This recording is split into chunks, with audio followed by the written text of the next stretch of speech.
Today, we're going to talk about the 529 plan. So, to sum it up, the 529 plan is basically a savings plan introduced by the government.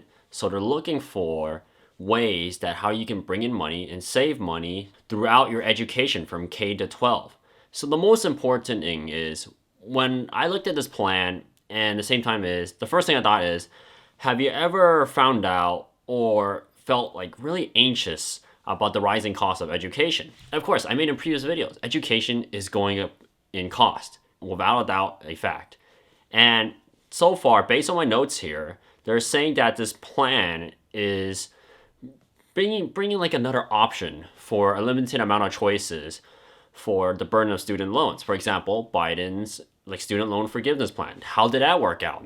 Kind of well, maybe not well. Basically, he paused it. Then you have the other party said this is not a good idea. Like as mentioned before, there are pros and there's cons to it. But the main part is within this 529 plan is what you can do this is consider that student loan debt in the United States has reached basically staggering levels. And within this levels, many graduates or people who pick up the degree, pick up the paper, as I mentioned before in college, you pick up a degree and paper, but they have a lot of burden, student loans, because the amount of money that they make after graduation is not enough or doesn't match inflation and also the rising cost of college. Because if you think about that, college is a for-profit intuition or institution, if you put it this way.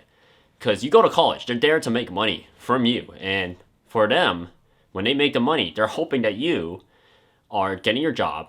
And once you get your job, you make that money and you pay them back. Of course, it's got to be with interest. Of course, there are certain plans with interest-free loans, but at the same time, that's the whole gist of it.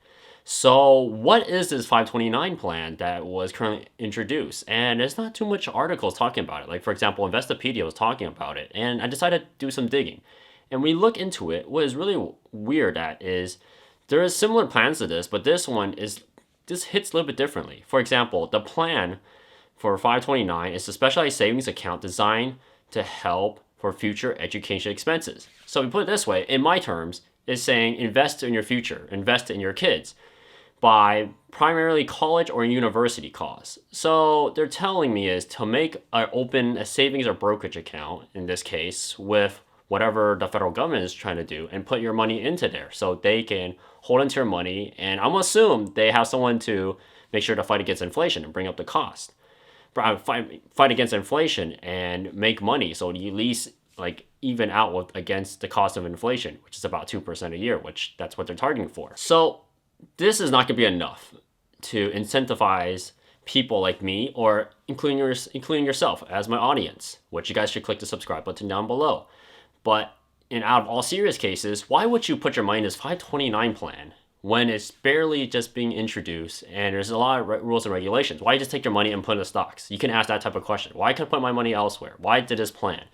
So here are some advantages that the government decided to give out that maybe just make this more beneficial. Because when I look into it, I'm around 50-50 because there are certain advantages that this plan does provide. For example, the tax advantages, because I love doing tax, because tax is what makes how the world goes around. Tax is how you define the poor and the rich. In this case, the tax advantages, meaning is within the 529 plan, any amount of money you put in there that contributes, grows, it will not be taxed, which is okay. That's a pretty nice benefit for college education. So basically an account that will not be taxed if I put money into there and I withdraw later on to pay for college tuition, it will not be taxed. All right, that's a benefit.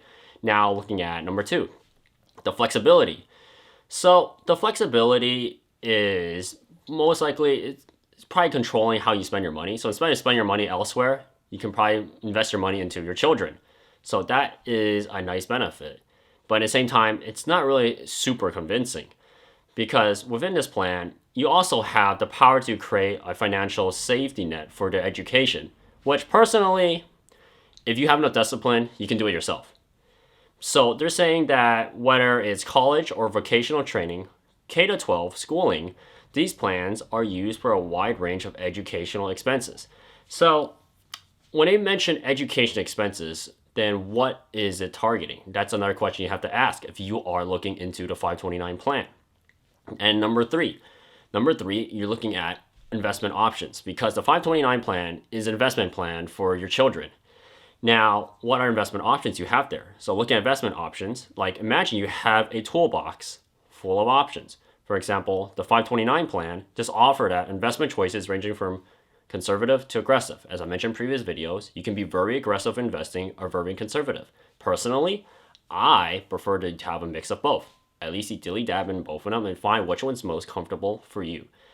And in this case, one of the standout advantages within the 529 plan that it personally offers the flexibility by state-sponsored plans. Because state-sponsored plans, if you are basically making a minimum wage, most likely you will get into this program.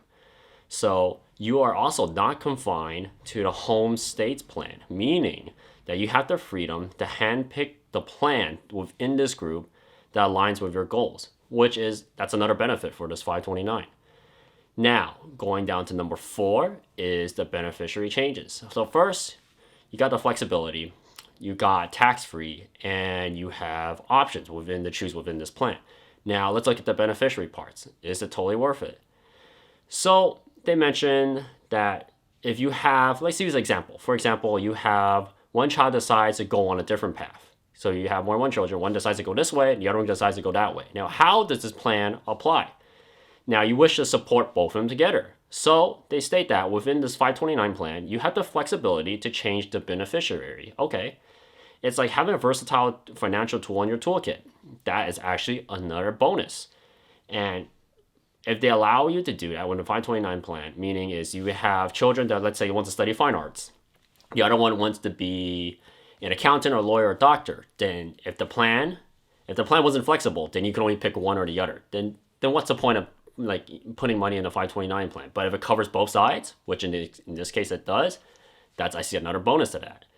Now, the most interesting one is number 5, because when I was reading this, I wasn't liking it, because personally, in my personal standpoint, and majoring in finance, especially personal finance, and doing with taxes, dealing with other CPAs, and anything with financials, I personally didn't find it really pleasing until I saw number 5, which you guys should subscribe down below. I mean, all the jokes aside, it's actually the most important part is no income restrictions. When I saw that, usually when you apply for a grant, there's usually some type of income restriction.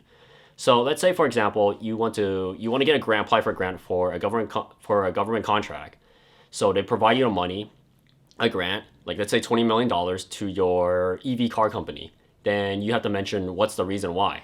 So that's another way. So you explain them why you need this money. And in this case, you're doing this again, except you're using it for schooling. Why do you need this money that I'm providing to you? Now the question is, did you make any money or did you make no money? In this case, you're stating that you make no money. And within this number 5 is meaning you don't have to have an income requirement, which is actually, when I saw that, it clicked. So meaning when you have no income restrictions, whether you're a high earning professional, the 529 plan typically have no income restrictions, which is honestly really nice. So they're designed currently to be accessible to all. That, I hear that as a bonus. But is there catches within between? That is only for anyone who applying for it to read in the descriptions, which they provide in the plan. So it's important to understand, while there are benefits, there are also some limitations, as I expected, and considerations to keep in mind. So the first thing they mentioned is, let's talk about investment options. Okay, which makes sense. So with 529 plans, you won't find a vast array of choices might have in a typical investment portfolio, like I mentioned earlier. And sometimes they come with often limited investment options. Same thing, because at the end, investment, you always have broad range of investments, meaning is you want to choose from multiple sectors. Of course, there's some people that get really lucky, they throw all the investments into one and it explodes somehow. But what happens? It doesn't explode. Maybe you should, instead of putting 100% into that group, maybe you should put like 75% the one you really like and split up the other 25%. That's way to be a lot more safer. Now, here else thing to keep in mind within the 529 plan is fees. That's where they catch you. So when I was reading down this article, they apparently have fees. So the fees associated with the 529 plans can vary from state to state. I expected that because California gives you all these benefits, and all these benefits, there's always something hidden behind the lines that will try to get their money back. Because they're not going to hand you out money for free. Let's face it, California has the highest income tax in the state and one of the highest sales tax within the state, and who knows what else. The list goes on. You can have like low property tax, but it doesn't really matter you have low property tax when you have houses costing over $1 million. So first, when I'm looking to the 529 plan, there are some restrictions within the 529 plan. So flexibility was a benefit when the hall market plans, but there's also limits within that flexibility. So they stated that, for example, switching from one state plan to another may come with restrictions, and you can arrange your investments within the plan. So that makes sense. If you switch to another state, let's say you go a state to California, and let's say you want to go straight to Texas, sometimes they won't let you swap that plan.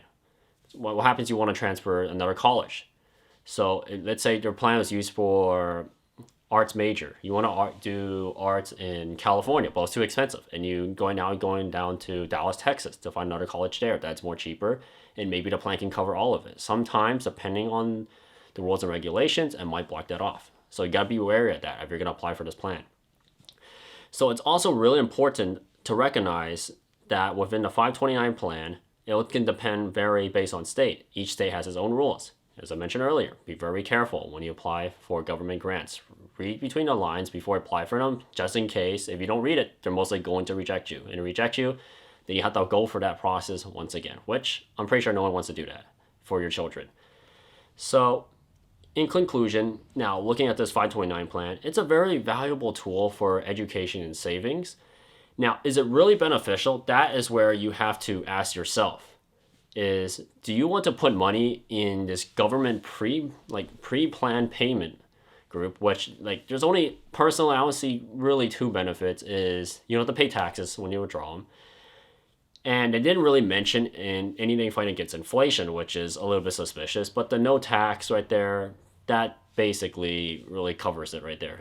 That can cover against inflation. Imagine you make $100,000 a year, throw 10 grand into there, take it out, maybe let's say your children is in high school and in senior year, they're about to go to college next year. Maybe they're going to USC, UCLA, NYU, whatever, like major university, Harvard. And let's say you want to take that $10,000 out. You take that $10,000 out, in other places you will be taxed. In this case, you will not be taxed. So that's the benefit there. And flexibility, as I mentioned, article is by state. So that one, I'm not gonna look into it. You have to look into it yourself. Let's say you're from Texas. You want to go to Harvard University. Then you have to see what does Texas allow versus within the vicinity of Harvard. So if Harvard allows it, does the state allow all the benefits to be transferred over? So you got to keep in mind that. Now, in conclusion, is whether or not is the 529 plan beneficial to you as my audience, and personally to myself, I'm gonna say no.